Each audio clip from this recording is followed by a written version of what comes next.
What if the most sensational story about our past, the one about alien gods creating humanity, is actually the biggest lie we've ever been told? What if the evidence for these beings, the Anunnaki, was twisted from a beautiful and complex human story into a sci-fi conspiracy?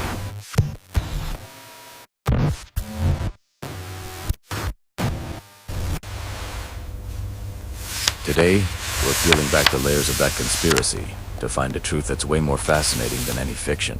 For decades, millions of people have been captivated by this story.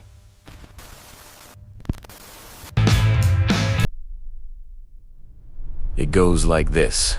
A super-advanced alien race from a hidden 12th planet called Nibiru came to Earth hundreds of thousands of years ago. They needed gold to save their atmosphere.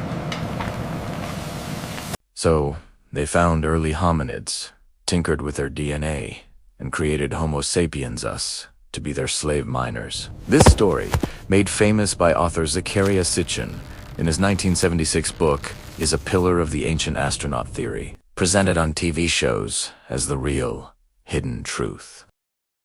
But here's the thing, it's almost completely made up. The version of the Anunnaki story that's so popular today is a modern invention, a piece of fiction built on mistranslated words. The real story, found on clay tablets from ancient Mesopotamia, isn't about spaceships and gold mines. It's about gods, kings, the fear of death, and the search for meaning. It's the story of the Epic of Gilgamesh, one of the first great works of literature, and it's been tragically buried under a 20th century fantasy. So today, we're going back to ancient Sumer to meet the real Gilgamesh. A king so legendary he was said to be. We'll explore his epic story and his gut-wrenching confrontation with his own mortality. We'll find out who the Anunnaki really were to the people who first wrote about them, a pantheon of powerful gods, not space miners. And we will carefully dismantle the claims of Zecharia Sitchin, showing how he twisted these stories into the ultimate pseudoscience conspiracy. This is the story of how a real Sumerian epic got hijacked to create the Anunnaki lie. We've all been told, and if you think this stuff is as fascinating as I do me a favor and hit that like button. Let's get into it. Section 1. The World of Gilgamesh. To understand the lie, you first have to understand the truth it was built on. Our story starts not in the stars, but in the Fertile Crescent. In a land the Greeks called Mesopotamia, the land between the rivers. Here, between the Tigris and Euphrates, the world's first cities rose up over 5,000 years ago. This was the land of Sumer. The Sumerians were incredible. They invented writing cuneiform script pressed into wet clay. They developed complex laws, governments, and built massive temples called ziggurats. And like all great civilizations, they told stories to explain the world, honor their gods, and remember their heroes. For thousands of years, these stories were buried, and their language was a complete mystery. Then, in the mid-19th century, archaeologists started digging up the ruins of huge Mesopotamian cities, like Nineveh, and discovered libraries filled with tens of thousands of clay tablets. As scholars painstakingly deciphered the cuneiform, a lost world came roaring back to life. They read about creation myths, battles between gods, and a great flood that wiped out the world. And among all these finds, one story stood out: the Epic of Gilgamesh. The story they pieced together was incredible. It was all about Gilgamesh, the king of the great city of Uruk. Was he a real person? Most historians now agree that Gilgamesh was likely a real king who ruled Uruk sometime between 2800 and 2500 BC. The Sumerian king list, an ancient tablet, includes him as the 5th king of Uruk. Plus, inscriptions have been found that credit him with building the city's massive walls, the same walls described in the epic. So, Gilgamesh was a real king, a man who walked the earth nearly 5,000 years ago. But over time, the man became a legend. He was described as 2/3 god. 1/3 man, a figure of immense power, but also incredible arrogance. The epic actually starts with him being a tyrant, oppressing his people so badly that they cry out to the gods for help. This is our starting point, a real historical figure whose life became the foundation for one of the most important myths of ancient civilization. These stories weren't just history, they were epic poems exploring timeless human questions. And it's this real, complex story that was later hijacked. Section 2. The Epic of Gilgamesh, the First Hero's Journey. The real Epic of Gilgamesh isn't about aliens.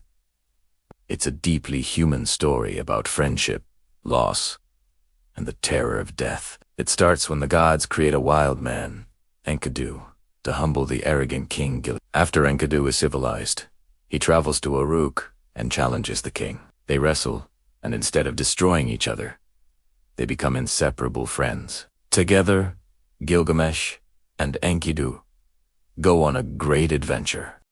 But their victory makes them arrogant. The goddess Ishtar, after being rejected by Gilgamesh, sends the bull of heaven to destroy Uruk. The two friends kill the bull, further defying the gods.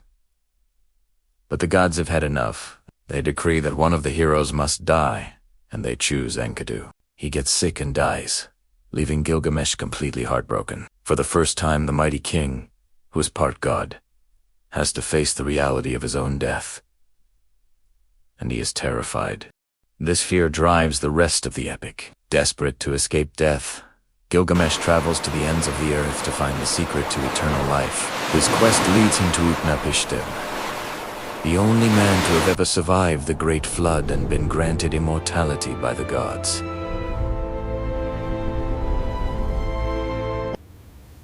Right here, we find a flood story that's over 1,000 years older than the biblical story of Noah. Utnapishtim tells Gilgamesh how the gods decided to destroy humanity. But one god secretly warned him to build a giant boat and save his family and the seeds of all living things.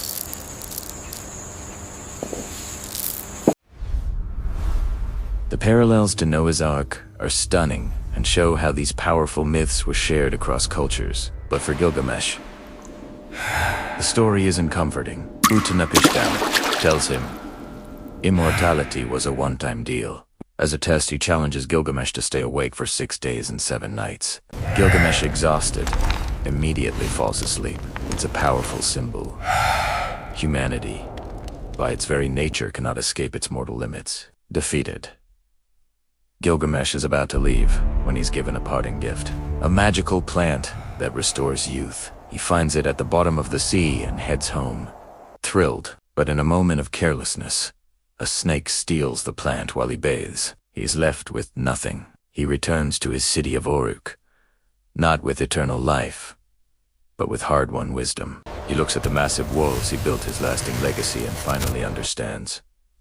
Immortality isn't about living forever. It's about what you create, the stories you leave behind, and the lives you touch. The epic ends not with a man who became a god, but with a king who finally became human. This is the beautiful, powerful story carved into those clay tablets. Now, let's look at how it was butchered. Section 3. The Real Anunnaki and Nibiru. Deities and Astronomy. Before we can take on Sitchin's claims, we need to get our facts straight on who the Anunnaki were. These aren't mysteries. They're well documented in ancient texts. First, the Anunnaki. According to Sitchin, the word means those who from heaven to earth came. This translation is the foundation. Actual scholars of Sumerian and Akkadian are clear. The name is most often translated as princely offspring.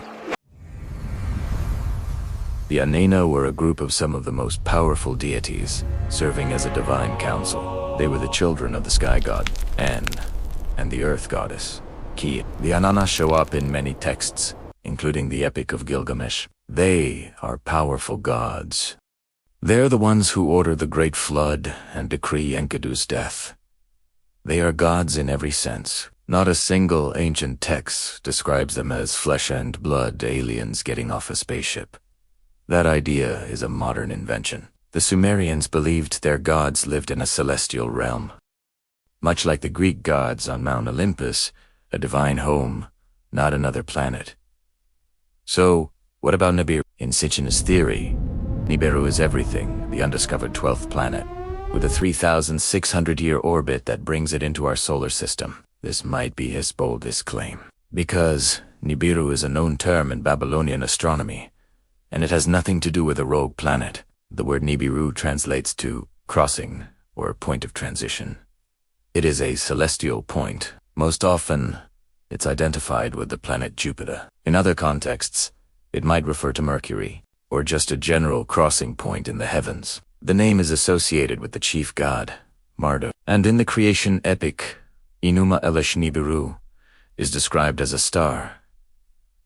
He placed to regulate paths. Think of it like the North Star or the winter solstice. An astronomical marker with a function.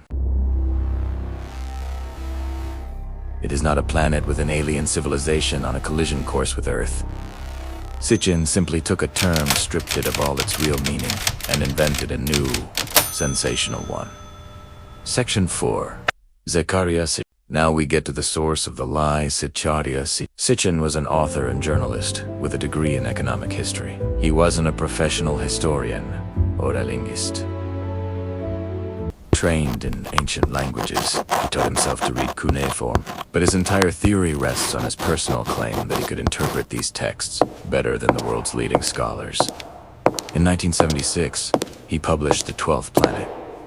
The problem, academics say his translations are wildly inaccurate. Sitchin often presented ideas without citing specific texts, or assigned meanings that just aren't supported. For instance, the idea that the Anunnaki needed gold to repair their atmosphere is absent from the texts. Sitchin's work is a case study in pseudoscience. He started with a conclusion, aliens created us, and then cherry-picked and distorted evidence to fit his theory. Mainstream historians have rejected it. So why did it get so popular? Because he told a great story. His books have sold millions of copies. They offered a simple answer to life's biggest mysteries.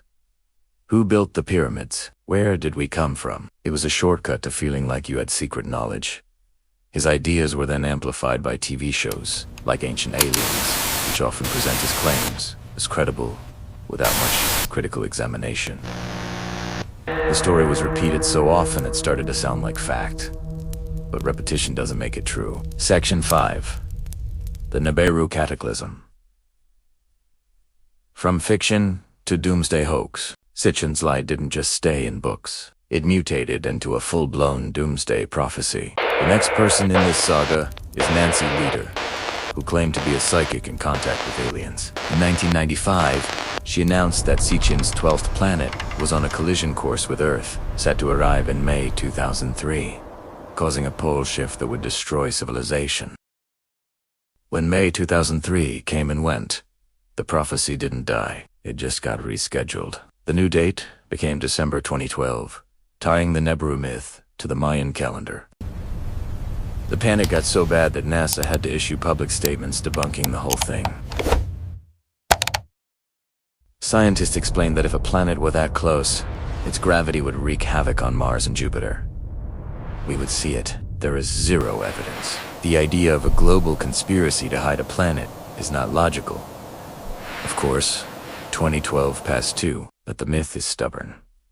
Every few years, a new date pops up. The Nibiru Cataclysm is the natural, ugly endpoint of Sitchin's lie. It shows how fiction causes real fear. Conclusion? So, we've traveled from the real city of Uruk to the fictional planet of Nibiru. We've met the real Gilgamesh, a king whose struggle with grief became one of our first great stories. We've learned the Anunnaki weren't alien miners, but Sumerian gods. Nibiru was just a celestial marker. We've also dissected a lie. We saw how an author constructed a fantasy by mistranslating ancient words. His story was a huge disservice to the fascinating history of the Sumerian people. The truth is often more complex, but it's always more satisfying. The real epic of Gilgamesh doesn't give us easy answers about aliens. It gives us something better, a window into the human heart. It shows us that our biggest questions about friendship, loss, and death are the same as our ancestors. We see ourselves in the story of a king who lived almost 5 millennia ago. That connection to our shared human past is a treasure far more valuable than any alien gold. The Anunnaki alien theory suggests our ancestors were just puppets. The truth is, they were intelligent. They were creative people who built cities, invented writing, and wrestled with the biggest questions. So I'll leave you with this.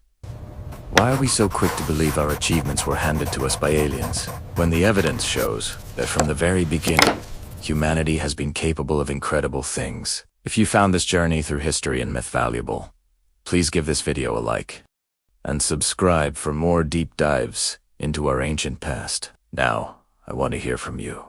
What are your thoughts on the Anunnaki theory and the Epic of Gilgamesh? Do you think Sitchin's work has been unfairly dismissed, or do you agree with the scholars? Let me know in the comments below. Your perspective adds to the conversation. The more we discuss the real history, the less room there is for the lies. Thank you for watching this exploration of the Anunnaki lie and the truth of Sumer.